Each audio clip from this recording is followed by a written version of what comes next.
E aí, pessoal, eu sou Ana Cristina. E eu sou o Heraldo. E no vídeo de hoje a gente vai falar um pouquinho como que foi o processo do nosso visto de procura de trabalho aqui em Portugal. Sim, o passo a passo, documentação que a gente precisou.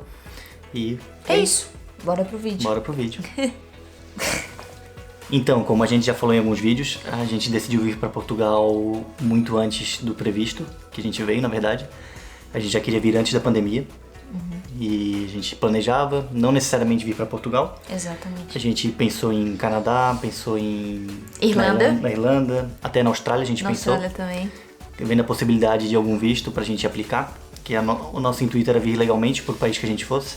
Exato. Aí, como todo mundo sabe, veio a pandemia, trancou tudo, a gente trancou o sonho também. Exato. E continuou no Brasil. Até que ano passado, eu atendi uma cliente no salão onde eu trabalhava. E essa cliente estava indo poucos dias depois embora para Portugal. E ela falou, olha, eu fiz toda a documentação, já sabia que era fácil de vir para Portugal, mas a gente queria mesmo era ir num lugar onde falasse a língua inglesa, né? Para aprender o inglês. E então Portugal acabou que não era nossa primeira opção. Nossa primeira opção não era. Só que ela falou que era legal, que legalmente, no caso, ela tinha uma advogada para indicar e ela falou que seria super interessante, que a gente iria gostar da advogada e do processo, que foi muito tranquilo para ela. Pra se legalizar aqui, né? Exato. E daí a gente, então vamos nessa. Aí eu mandei mensagem pro Heraldo, falei pra ele assim, vamos pra Portugal. Literalmente, ela mandou mensagem. Literalmente, vamos pra Portugal e ele, vamos. Eu aceitei. E daí, isso foi em agosto? Foi em agosto. Do ano passado? Exato. E daí falamos com a advogada, marcamos uma chamada de vídeo, né? Ela é de Florianópolis, que é de onde a gente veio. Mas ela tá aqui morando em Portugal, em Cascais. Então era muito melhor ter alguém, entre aspas, presencialmente aqui. E também, como fez tudo certo de uma pessoa que eu confiava, a gente ficou super tranquilo em fazer tudo.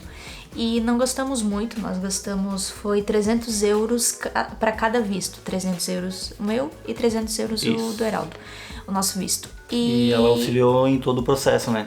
Ela fez tudo, só mandava... no caso a gente só teve que separar todos os documentos, mas de restante, tudo que teve que fazer foi ela. Tudo legal. Tanto é que a gente não conhece todo o processo. Exatamente, a gente vai falar aqui o que a gente sabia que precisava, porque a gente sabia de sites, que a gente, obviamente, quando a gente pensou em visto, a gente já foi atrás de ver algumas coisas. Mas o site onde ela fez tudo, a gente não faz ideia, ela só mandava mensagem, falava, olha, eu preciso de tais documentos e vocês me mandem, e é assim que a gente fez. Sim, só que todo esse processo, pra quem tá se perguntando, ele pode ser feito gratuitamente. Exatamente. A pessoa, individualmente, ela pode fazer tudo sozinha, só que como a gente tinha medo de fazer tudo errado, porque era um visto novo, era um processo novo, nem a parte dela sabia de Exatamente, tudo. porque o que acontece? Foi aprovado em setembro? Sim. Foi, né? Sim. E a gente conversou com ela em agosto. Então imagina, quando a gente entrou em contato com ela, nem era para esse visto de procura de trabalho. Era pro visto de estudo. E então a gente ficou um tempo ali conversando com ela só na possibilidade do visto de estudo e ela falou, olha, tá para ser aprovado o visto de procura de trabalho, só que não tenho certeza, a gente não tem certeza nem do governo, o governo só disse que vai ter e tal. E ficou naquela. Até que em setembro deu mesmo o visto de procura de trabalho, ele foi liberado, então tinha alguns meses ali pro processo ser totalmente aceito, mas aí assim, uma coisa é ser legal, tá tudo certo aqui, outra coisa é ir as pessoas, como é que é, entender do processo, sei lá. Sim. A gente nunca imaginou estar dentro de um processo em andamento, normalmente a coisa já existe. E então... E foi isso, todo o processo da parte online ficou por conta da advogada e a gente basicamente ficou de separar os documentos e depois buscar o passaporte com visto presencialmente. Exatamente. E daí o que aconteceu? Pro visto que a gente queria de estudo, só o Heraldo iria fazer faculdade. Eu iria, no caso, ser a cônjuge, né? Que eles chamam aqui. Sim. Ia vir como um agregado familiar. Mas pra isso a gente teria que casar. E daí que entrou a gente em casar em menos de um mês? Sim. Foi. Aí a gente casou, isso foi em agosto, esse processo todo. E em setembro nós casamos, que foi no dia do aniversário dele. Sim, semana que vem, no caso. Semana que vem. Nos casamos e com a advogada tendo feito a parte dela, que era a parte mais online, de resolver as coisas, a gente separou toda a documentação que ela pediu. E lembrando que todo esse processo que a gente fez vai depender do estado que você está no Brasil, porque existem alguns vice-consulados dentro do Brasil, como um todo, e dependendo da região que tu tá, Exato. tu vai ser encaminhado para um consulado específico. Como a gente estava na parte mais sul do país, a gente é de Santa Catarina, a gente foi encaminhado para o consulado de Curitiba, no Paraná. E dentre os documentos que a gente precisou separar e mandar para ela, foi bastante coisa, assim. Sim. No caso, tem que comprovar muita coisa. Deu umas 50 folhas, não foi? Foi toda a papelada que a gente mandou. Dos dois processos, sim. Que a gente aplicou tanto para ela quanto para mim, né? Foi um visto para cada pessoa. Foi para cada um. Então, a gente teve que tirar fotos 3x4. Foi foto 3x4. O passaporte, teve que mandar o passaporte por correio também. Teve que... É obrigado a ter um seguro viagem. No caso, a gente aplicou pro PB4, que é um visto... Não, perdão. É um seguro de viagem que o governo brasileiro disponibiliza. Isso. Ele é gratuito, a gente mesmo solicitou, entrou no site, preencheu tudo, é bem fácil. A gente também tinha que ter comprado já a passagem aérea, tanto de vinda para Portugal quanto de retorno. A gente achou estranho no começo, mas... Faz todo sentido.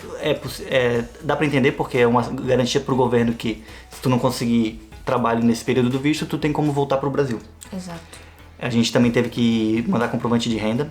No caso, cada um individualmente na sua conta do banco teria que ter 4 meses de salário mínimos portugueses. Exatamente. No caso, 4 salários mínimos em cada conta. Exato. Atualmente o salário é 760 euros, então teria que fazer esse valor vezes 4, que daria o valor em euros, e depois multiplicar por 5 e alguma coisa, que é a cotação de hoje. Exato. E daria o valor em reais que cada um de nós teria que ter na conta. Mas na altura eu lembro que a gente estava lendo, e até no próprio... Quando a advogada nos mandou, ela dizia 3 salários mínimos, e eu tinha isso na minha conta e eles me pediram novamente para mandar. Em alguns sites falava que era 4. No final a gente tinha 4, né? A gente tinha o quê? 15 mil reais cada um? Foi eu acho mais que era ou menos isso. E o salário mínimo era menor também, porque teve aumento esse ano. Exato. Mas era mais ou menos... Mas é entre 3 a 4 meses de trabalho, de salários mínimos salários portugueses. mínimos, e daí, convertendo para o Brasil, no caso para o real, a gente tinha que ter mais ou menos uns 15 mil reais, era o que a gente teve que comprovar, cada um na sua conta. Porque como eram vistos separados, cada um tinha o seu, Sim, tinha que ser individual. Tinha que ser individual. E daí foi isso. Isso, a gente também teve que fazer a inscrição no IFP, que é o Instituto de Emprego e Formação Profissional aqui de Portugal. Se eu não me engano, não era obrigatório, mas a advogada pediu pra gente fazer porque ajudaria no processo. Tudo que tinha que fazer. Basicamente, tu tá se cadastrando num site do governo daqui, dizendo que tu tem interesse de vir trabalhar pra Portugal. Isso a gente mandou junto também com os documentos. A gente teve que mandar também o registro de criminalidade, no caso, antecedentes criminais, provando que a gente não cometeu nenhum crime. Isso. E nem devia nada pro governo brasileiro. Exato. Isso é tranquilo de pedir também, a gente entra no site do governo do Brasil lá, solicita, foi rápido, estava pronto. Acho que no mesmo dia, uma semana, já estava pronto. Outra coisa também é que demorou uns 30, 35 dias pro seguro-saúde estar pronto. Então eu ia falar, o teu foi muito rápido. O meu foi muito rápido. O meu seguro-saúde demorou 35 dias. E era assim, ele era rápido. O do Heraldo foi em 4 dias, eu acho. Sim. E daí o que acontece? Nós precisamos de todos os papéis para poder mandar todo o processo para lá. Junto. Então ficamos 30 dias meio que estagnados. A gente pensou em final do ano, era o que a gente tinha nosso previsto. E como demorou 35 dias até conseguir todos os documentos, não que eles demoram, porque tudo que a gente falou agora vai na internet e pede. Rápido. Todos são rápidos. O problema era esse do seguro-saúde, foi o que mais demorou, e eu não fazia ideia que demorava tanto assim, né? No caso, a gente solicitou junto, com um intervalo de, sei lá, 2 minutos de diferença.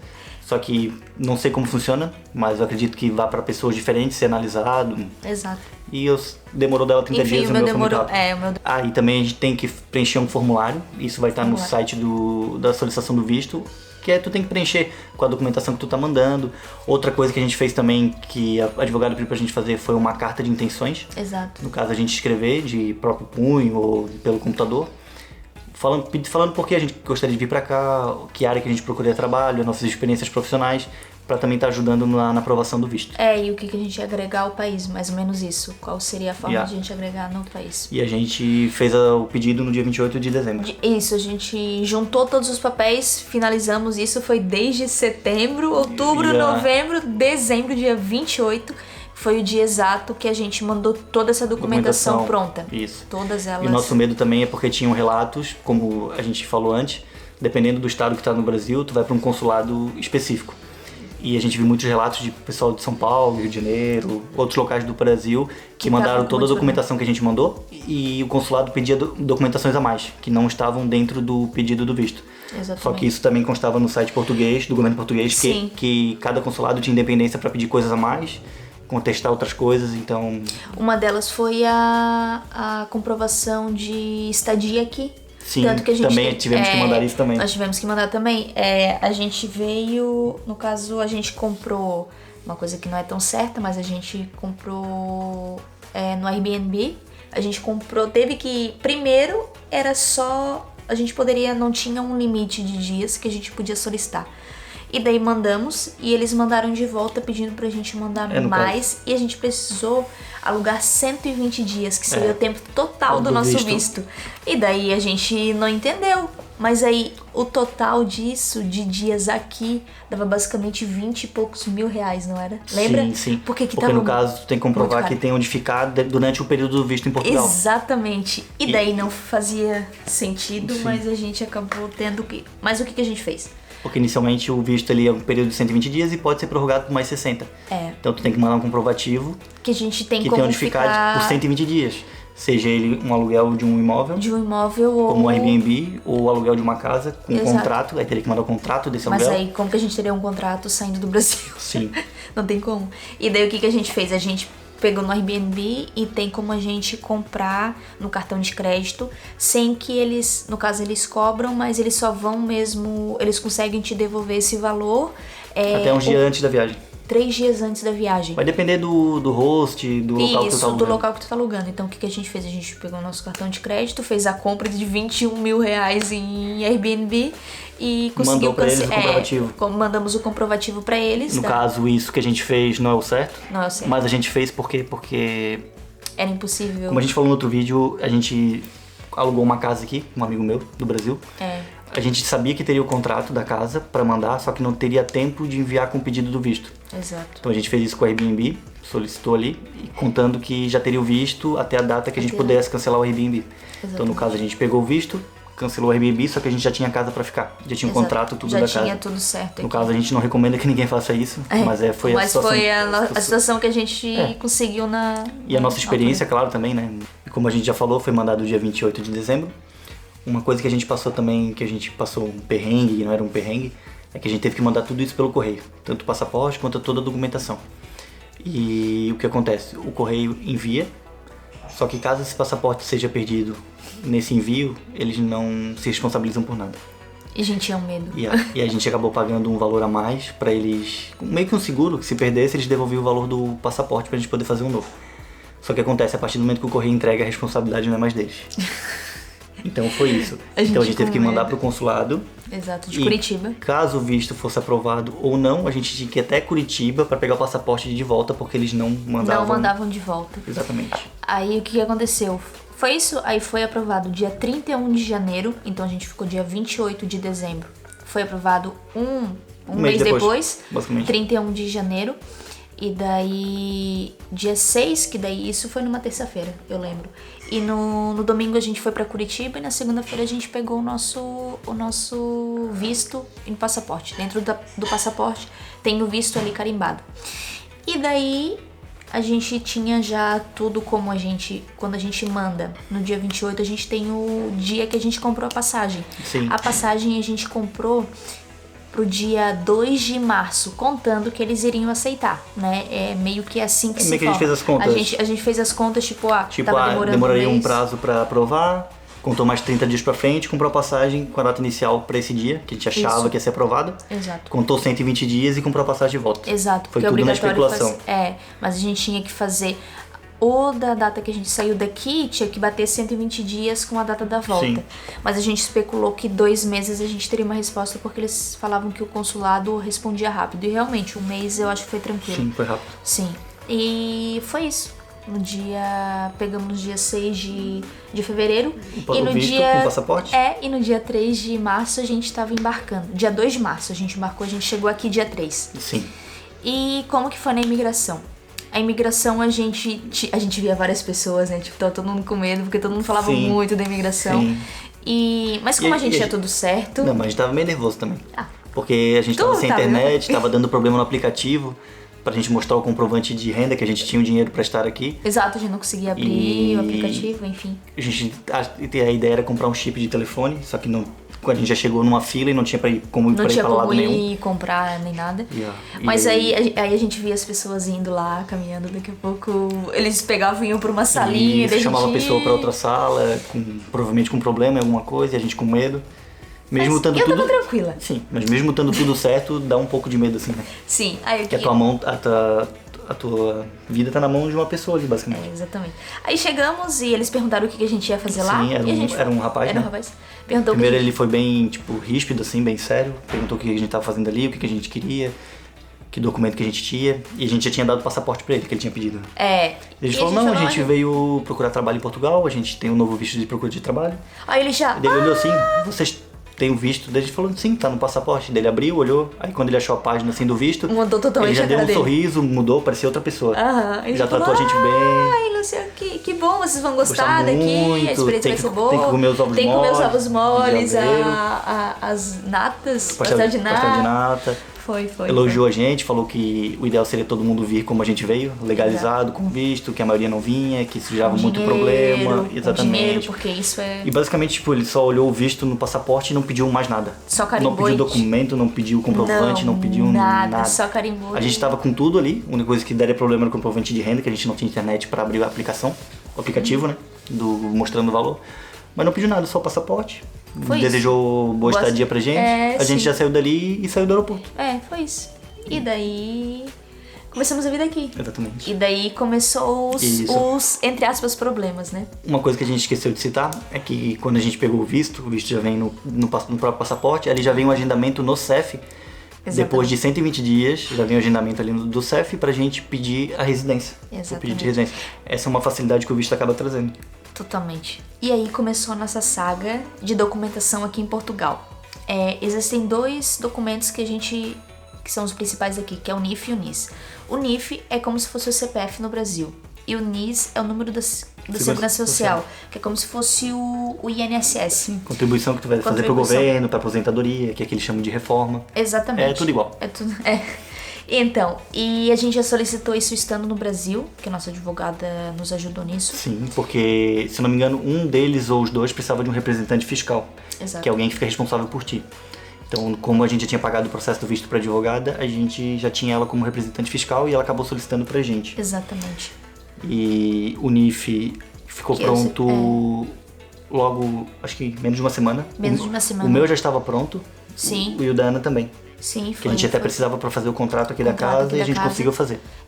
E só que aí o NIS, o teu ficou pronto em quanto tempo? O NIS o meu foi ficar pronto 1 ou 2 semanas depois de a gente já estar aqui. E o meu deu quase 2 meses. Yeah. Deu 1 mês e meio, quase 2 meses. E daí aquele desespero, porque não consegue trabalhar se não tem o documento. Sim. Então tu não consegue várias coisas, tu não consegue abrir conta em banco, que foi o nosso maior perrengue, que foi a conta no banco. Abrir a conta em banco. Foi o pior, eu acho. Porque o que acontece? A gente precisava... A nossa morada fiscal ainda estava no Brasil, porque a gente estava aqui, a gente tinha um contrato aqui. Ainda está no Brasil. Porque mesmo onde a gente... Enfim, a gente tá aqui pagando impostos, tudo, mas a nossa morada fiscal é no Brasil. E aí começou a nossa saga nos bancos. Todo banco que a gente ia, a gente não conseguia abrir conta. Porque basicamente o que eles falavam, que a gente precisava ter um contrato de trabalho para abrir a conta no banco. Uhum. Mas pra tu ter um contrato. Só que pra conseguir o trabalho, tu precisava da conta no banco. Então, Era uma piada. Não tinha sentido nenhum. Ou eles pediam manifestação de interesse, coisa que a gente não tinha, porque a gente tinha visto. Não fazia sentido a gente ter manifestação de interesse. Exatamente. O único banco que a gente conseguiria abrir a conta foi o Novo Banco, que é onde a gente tem a conta hoje. Sim. Só que acontece, eles não abririam a conta pra gente com a morada aqui em Portugal. O que eles conseguem fazer é abrir a conta com a nossa morada estando no Brasil. E a gente tem que pagar uma taxa, acho que era 20 euros, né? Não, 30 cada um. 30 euros por pessoa, para ao invés do cartão ir pro Brasil, na nossa morada no Brasil, eles conseguirem segurar esse cartão e mandar pra gente aqui.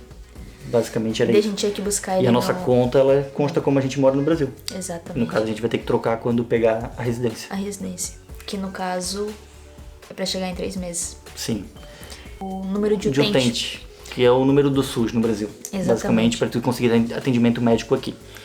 Mas esse a gente precisa ter residência para conseguir ele. E mesmo tendo a residência, a gente vai entrar numa fila de espera. Exatamente, para ter um médico de família. Para poder ter um médico de família. Que é basicamente, não sei, mas parece ser como se fosse os postos de saúde que tem os médicos. Sim, ali é o posto de saúde, só que aqui, no caso, não tem um médico por região. Vai ter um médico para cada família. Para cada família, exatamente. Então aquele seria o médico de família que eles chamam. E aí a gente tá esperando chegar à residência só para poder entrar na lista de espera. De espera, então. E sabe-se lá quanto tempo a gente vai ficar na lista de espera, porque eu tenho colegas portugueses aqui que até eles estão na fila de espera. Então... então é meio complicado, né? Só Deus sabe. Tomara que a gente não fique doente. E aí chegou o dia da gente ir no CEF. No CEF. Como a gente veio do Brasil com agendamento. Com agendamento já. E assim, tem gente que tenta vir e faz a manifestação de interesse. E as pessoas que vêm legais, no caso, vêm como turistas e depois querem ficar, ou já vem e gosta e enfim, fica, tem que fazer a manifestação de interesse. E esse processo de pedir a manifestação e depois agendar no CEF demora em torno de 2 anos. Tem gente, um conhecido nosso, ele demorou 2 anos e meio para conseguir marcar um agendamento no CEF para solicitar a residência. Não, para ele ter o processo total de ele conseguir, né? Sim. Até chegar à residência deu 2 anos e meio. E era o que a gente não queria, Por isso que a gente queria acelerar o processo. Exatamente, por isso a gente fez o visto também para vir e estar totalmente tranquilo para poder voltar pro Brasil e passear e tal. E daí foi isso. E então a gente... Uma coisa também que a gente teve problema foi para conseguir entrevista de emprego. Porque aqui a gente tem as empresas temporárias que elas contratam... Elas fazem a contratação dos funcionários para as empresas que precisam, na verdade. Né? É meio que um intermediador. Exato. Só que acontece, como o visto de trabalho, na altura que a gente veio, era um visto novo. Nem essas empresas conheciam o visto. Não conheciam e não aceitavam, porque eles só aceitavam a manifestação de interesse, que era algo mais conhecido. Ou a própria residência. Então eu chegava lá para fazer o cadastro, para deixar o meu currículo, eles falavam que não conheciam o visto, que eu precisava ter a manifestação ou a residência.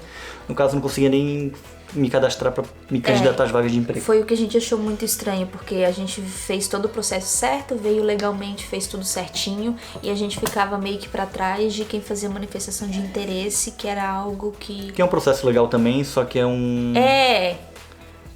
Só que na teoria o visto teria que dar mais facilidade. Teria que ser mais facilidade. Então... Enfim, mas conseguimos emprego. A Cris conseguiu mais fácil que eu, e com 1 mês aqui ela já estava trabalhando, foi lá nos 45 do segundo tempo. Exatamente. Porque a gente tinha um agendamento. 2 semanas antes de a gente ir no agendamento no CEF, eu consegui, de fato, o contrato de trabalho. Porque o que acontece? O agendamento no CEF é o quê? É a gente ir lá e levar esse nosso visto e levar a nossa papelada, o que a gente precisa no CEF. A gente precisa comprovar que a gente tem um trabalho aqui e que a gente recebe o salário mínimo. Então, se a gente não tivesse isso, a gente iria perder o visto e teria que voltar pro Brasil. Basicamente. Não necessariamente, a gente poderia pedir a prorrogação para 60 dias. Exatamente. E depois de 60 dias teria que levar a documentação. E fazer tudo de novo, se não conseguisse, aí era obrigado a voltar pro Brasil. E para solicitar o visto de novo, teria que esperar 1 ano. Exato. Mas aí, esse é o problema, a gente já é algo que meio que demora. Então, é um processo em que a gente queria ali em 3 meses conseguir realmente o trabalho e dar entrada na residência. E daí o Heraldo 2 semanas antes a gente conseguiu. No nosso caso, a gente já veio com a marcação no CEF, no próprio visto. Sim. Só que acontece, a Ana veio com processo marcado pro dia 20 de junho e eu pro dia 21. Sim. E como a gente já tava trabalhando, a gente teve cada um sozinho no seu dia lá fazer... E não era aqui, era em Coimbra o nosso. Sim. No CEF de Coimbra. Mas foi tudo certo. O processo foi tranquilo, a gente foi atendido pela mesma pessoa. E ela foi super tranquila, ela pediu toda a documentação básica. Foi esse NIS, o NIF, o nosso passaporte, o contrato de trabalho, o contrato da casa. O contrato da casa, que é o comprovante de residência. Sim, foi basicamente isso. Coisas básicas que... Isso. E lembrando que o contrato de trabalho tem que ser no mínimo o salário mínimo. O salário mínimo. Se tu levar um contrato de trabalho que seja menor que o salário mínimo, eles não vão aprovar o teu visto. Porque no caso... O visto não, desculpa, a residência. É porque o que acontece aqui tem muito part-time. Muito mesmo. Então, às vezes as pessoas pegam 2 part-time, eu não sei se eles conseguem fazer dessa forma, mas provavelmente se chegar no valor do salário mínimo, consegue. Talvez consiga. O que eles pedem? Que seja no valor do salário mínimo e que seja um contrato de trabalho. Por exemplo, aqui tu pode trabalhar como MEI no Brasil, aqui eles chamam de recibo verde. Se tu for com recibo verde, provavelmente não vai ser aprovado. Não vai ser aprovado. Também a gente não sabe se o processo evoluiu, que agora permite isso, mas na época não permitia. Exato. Tinha que ser contrato de trabalho e com no mínimo o salário mínimo. Tanto é que no dia que eu fui tinha um rapaz lá, ele levou o contrato, o salário dele acho que era 500 euros e a senhora que estava lá negou. Porque tinha que ser o salário mínimo. É uma regra que o governo pôs, que é mais ou menos o valor que tu consegue se manter aqui, pagando aluguel. Exatamente. E as rendas estão muito altas, né? As rendas dos aluguéis aqui estão muito altas, então seria, acho que por isso. No caso, a gente entregou toda a documentação. Sim. A gente teve que bater foto na hora, tem uma cabine lá que bate foto. E é tipo assim, ela te bota, senta ali pra bater foto. Tu sentou, ela já deu. Tipo, ela não te avisa nada. Então, provavelmente essa foto vai vir horrível. E daí vai ser isso. E dependendo como é que fala? Não é distrito? Como é que chama aqui? Sim, distrito. Dependendo do distrito que tu é encaminhado, que a gente for de Coimbra, vai ter prazos diferentes pra tu receber a tua residência. Pelo que a gente pesquisou, o nosso distrito é o que mais demora. Deram um prazo de 90 dias pra gente. Exato. A gente tá aguardando ainda a residência chegar, não chegou. Tá dentro do prazo ainda. Eu acho que até começo de outubro tá dentro do prazo e a gente tá aguardando que a residência chegue. A residência chegando vai ficar tudo mais fácil pra gente. Porque, por exemplo, no meu trabalho eu tenho que dirigir. Então eu tenho que sempre estar com a carteira de motorista do Brasil e com passaporte junto. E o meu medo é perder o passaporte. Então, chegando na residência, eu posso deixar o passaporte guardado. Exato. E ando só com a residência na carteira. E... Mas fora isso, é tranquilo. Sim. A dificuldade maior foi abrir a conta no banco e foi conseguir se candidatar para as vagas de emprego. Sim. Mas isso eu acho que é pra cada pessoa, cada... Sim, a gente está relatando a nossa experiência. Exatamente. Então, para cada pessoa pode ser que seja diferente, pode ser que peça documentação diferente, pode ser mais fácil, pode ser mais difícil. Então, exato, a gente acha que a gente acabou conseguindo tudo de uma forma até que rápida. Mesmo passando alguns pormenores. Exato. E é isso. Sim. Qualquer dúvida... Pode estar comentando aqui embaixo, a gente está disponível para isso. Se quiser que a gente faça um vídeo mais específico sobre algum processo, se quiser que a gente veja certinho como é todo o processo para a pessoa fazer sozinha, a gente pode estar fazendo, criando um vídeo para estar postando no canal. Sim. Ou até falando com a advogada, certinho, tudo. É verdade, porque a nossa advogada fez tudo pra gente, tipo, ela ficava às vezes mais preocupada do que a gente. Pra fazer as coisas. E no fim, a gente, por mais que a gente pagou acho que 300 euros cada um. Sim. Pro processo, a gente acha que não foi tão caro assim. Exatamente. Porque, como a gente falou, alguns documentos precisam de representante fiscal. Muita gente vem pra cá como turista e depois faz a manifestação. E pra fazer essa documentação, ela vai ter que fazer sozinha. Caso não consiga, ela vai ter que pagar pra pessoas. Ela tem que pagar também pra pessoas conseguirem representantes fiscais. E geralmente o pessoal cobra muito dinheiro aqui. Então... Porque quem tá aqui tá precisando, e daí eles cobram, e daí a pessoa tem que pagar. É um processo que tu pode fazer gratuitamente. Só vai precisar do representante fiscal, só que como as pessoas vêm pra cá, a maioria não tem muita noção das coisas como se fazem aqui, acaba a primeira pessoa que aparece cobrando pra fazer esse tipo de serviço, ela vai pagar porque ela precisa da documentação pra trabalhar. Exato. Então no fim acho que mais vale pagar um advogado, que é uma pessoa que tá de confiança e tá habilitado pra fazer exatamente. isso. Exatamente. Por mais que possa ser um valor alto pra muita gente, mas se tu for pagar depois pra uma pessoa aleatória aqui, tu vai acabar pagando mais. Exatamente. Mas acho que era isso. Por hoje era isso. Espero que tenham gostado do vídeo. Se tiverem dúvidas, tudo podem comentar aqui embaixo. Sim. E curtam, comentem. Compartilha com os amigos e é isso. Até logo. Tchau.